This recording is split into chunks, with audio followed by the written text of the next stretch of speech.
जानते हो, अधिक मास में अगर आपने गलती से भी एक नया काम शुरू कर दिया तो उसका असर आपकी पूरी जिंदगी पे पड़ सकता है।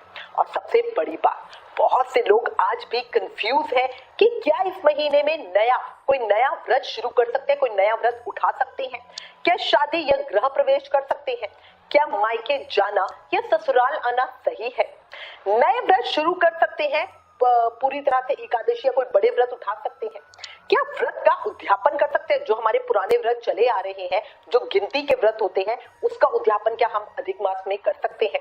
अगर आप भी इनमें से किसी सवाल का जवाब ढूंढ रहे हो तो आज की ये वीडियो आपके लिए बहुत जरूरी है, क्योंकि आज मैं आपको बताने वाली हूँ अधिक मास में क्या करना चाहिए और क्या बिल्कुल नहीं करना चाहिए, और किन गलतियों से आपको बचना चाहिए, ताकि आपको इस पवित्र पावन महीने का पूरा फल मिल सके।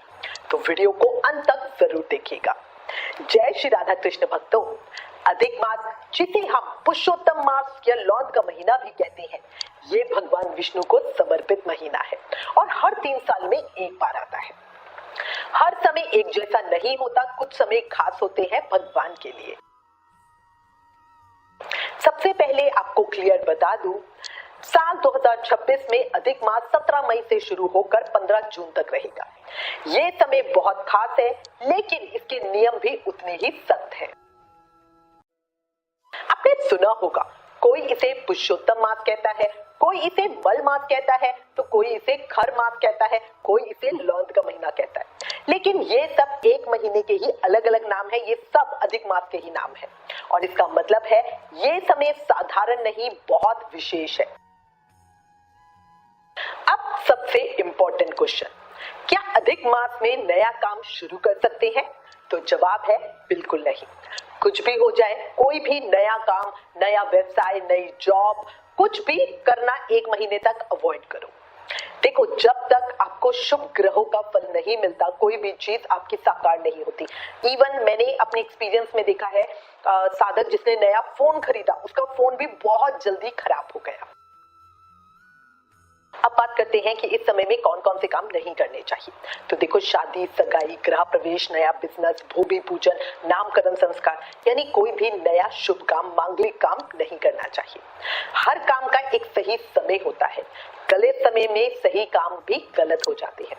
आजकल के बच्चे कहते हैं कि हम इन चीजों को नहीं मानते, बट जब वो परेशानियों में होते हैं, संकट में होते हैं, आपत्ति उन्हें घेरे होती है, तो उस समय वो भी यही कहते हैं कि अरे क्या हो रहा है, हमारा कोई काम फल क्यों नहीं रहा है, कुछ काम हो क्यों नहीं रहा है। बहुत लोग पूछते हैं कि क्या अधिक मास, क्योंकि अधिक मास इतना ज्यादा पावन पवित्र महीना है, तो क्या उस समय में हम नया व्रत शुरू कर सकते हैं? व्रत तो पूजा पाठ का ही काम है। तो जवाब है नहीं, बिल्कुल नहीं। चाहे वो साप्ताहिक व्रत हो या महापुण्य देने वाला, मोक्ष देने वाला एकादशी व्रत हो, या उसको कोई भी हम नया व्रत शुरू नहीं करेंगे। और अगर उद्यापन करना है तो उसे भी एक महीने के लिए रोक देंगे। अगर आपने कोई भी साप्ताहिक व्रत, गिनती वाला व्रत किया है, जैसे वैभव लक्ष्मी माँ का व्रत किया है, वीरवार का व्रत किया है, आपने वैभव लक्ष्मी माँ के 21 व्रत उठाए हैं और आप उसका उद्यापन आपका अधिक मास में आ रहा है, तो नहीं, हम उस समय में उद्यापन नहीं करेंगे। अधिक मास जब खत्म हो जाएगा, उसके बाद जब ज्येष्ठ मास का शुक्ल पक्ष आएगा, उसमें हम उद्यापन करेंगे। इसी तरह अगर मान लो आपने कोई वीरवार का व्रत किया है या कोई भी ऐसा है, तो उस समय में हम उद्यापन नहीं करेंगे। अब एक बहुत ही कॉमन सवाल आता है, क्या नई बहू मायके जा सकती है या मायके से ससुराल आ सकती है वापस? तो जवाब है, अगर बहू का गौना कराकर घर लाना है। गौना होता है जब फर्स्ट टाइम बहू घर आती है, ठीक है ना। पहले समय में क्या होता था कि शादी पहले कर दी जाती थी, बाद में बहू को ससुराल में लेके आते थे, तो उसे गौना बोलता था। तो ये काम भी हम अधिक मास में बिल्कुल नहीं करेंगे। नई बहू की पहली रसोई, कुआं पूजन भी अधिक मास में बिल्कुल नहीं करेंगे।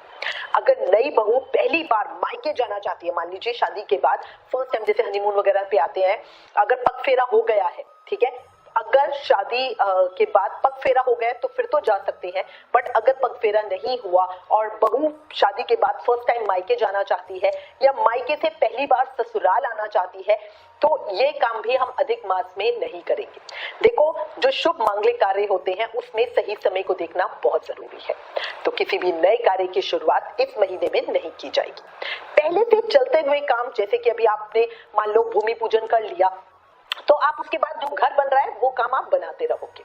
वैशाख पूर्णिमा पे आपने समझो भूमि पूजन कर दिया या आपको मरम्मत का काम शुरू करना है, आपने 4 ईंटें लगा दी, उसके बाद आप अपना बढ़िया मकान बनवा सकते हो, उसमें कोई दिक्कत नहीं है। पहले से चलते आ रहे व्रत भी उसी तरह चलते रहेंगे। आप वीरवार का व्रत कर रहे हो, वैभव लक्ष्मी माँ का व्रत कर रहे हो, वो भी अधिक मास में वो चलते रहेंगे, उसमें नहीं कि वो भी आप बीच में रोकोगे, नहीं, जो काम चलते हो रहे कंटिन्यूस में वो चलते रहेंगे।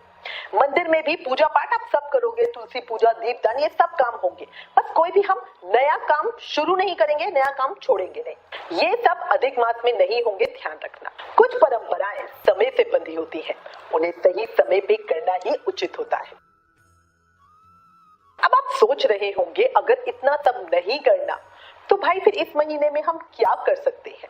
तो सुनिए, ये सबसे जरूरी बात है, पूजा और भक्ति करो, क्योंकि ये पुरुषोत्तम मास अपने आप को शुद्ध करने का, पवित्र करने का समय है।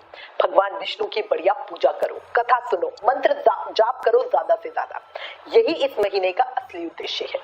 भगवान के पास जाने का रास्ता भक्ति से ही खुलता है, जीवन बदलने का रास्ता भी भक्ति से ही खुलता है, और किस्मत को पलटने का रास्ता भी भक्ति से ही खुलता है। दूसरी चीज आप कर सकते हो, दान। इस महीने में ज्यादा से ज्यादा दान पुण्य करो, आप जल दान करो, सबसे आसान। ये जेठ का महीना है जिसमें गर्मी बहुत ज्यादा है, इसीलिए जल दान सबसे बड़ा पुण्य है।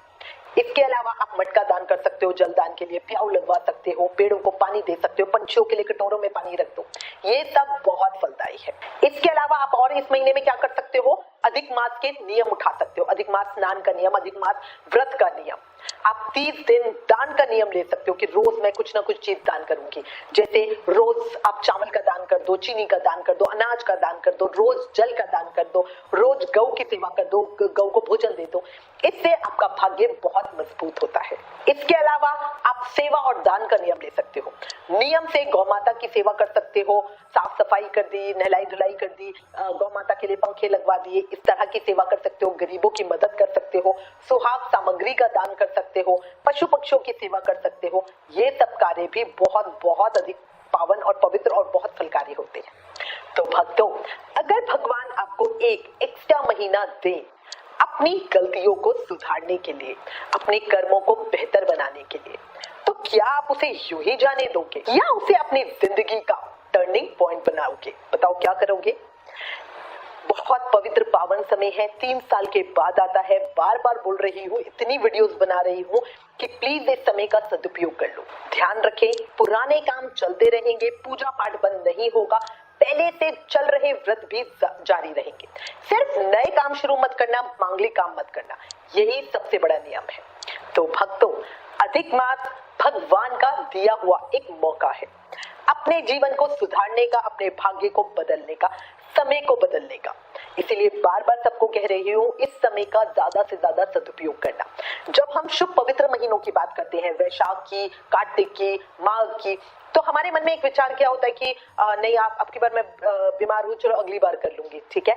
बट 3 साल बहुत लंबा समय होता है, समय का कुछ नहीं पता। मैं तो हर किसी को कहती हूँ कि तुम्हें ये भी नहीं पता कि तुम अगला साल देखोगे या नहीं देखोगे, तो बेटर है उसका उपयोग करो। 3 साल तो बहुत ही लंबा समय है, तो प्लीज इस समय को पहचानो।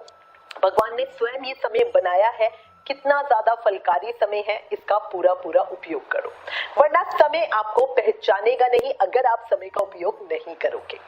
अगर आपको ये जानकारी, ये वीडियो अच्छी लगी तो वीडियो को लाइक करें और ज्यादा से ज्यादा शेयर करें। चैनल को सब्सक्राइब करना भूलना नहीं। अगली वीडियो में हम बताएंगे अधिक मास के सबसे पावरफुल उपाय जो आपकी जिंदगी बदल सकते हैं। जय श्री राधा कृष्ण।